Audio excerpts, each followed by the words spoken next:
Amen, je te le déclare. Aujourd'hui avec moi, tu seras dans le paradis. Luc 23, 43.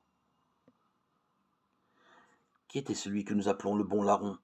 Nous ne le saurons jamais. Une seule chose est sûre, il n'était probablement pas bon. Et cela pour l'excellente raison qu'il reconnaissait lui-même la justice de la sentence qui le frappait.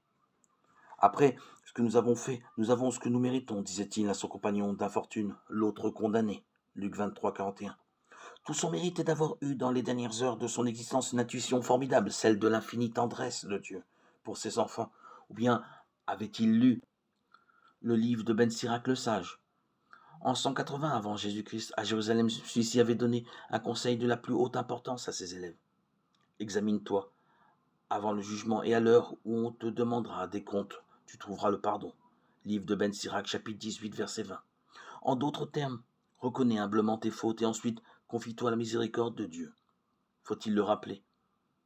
Cela s'inscrivait en droite ligne du prophète Isaïe qui, des siècles plus tôt déjà, invitait ses contemporains à la même démarche d'humilité, que le méchant abandonne son chemin et l'homme malfaisant ses pensées, qu'il retourne vers le Seigneur qui lui manifestera sa tendresse vers notre Dieu qui pardonne abondamment.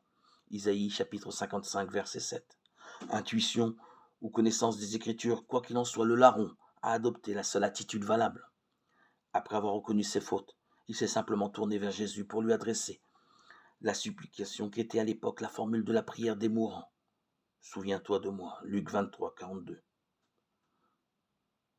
Somme toute, c'est un exemple qui paraît facile à suivre.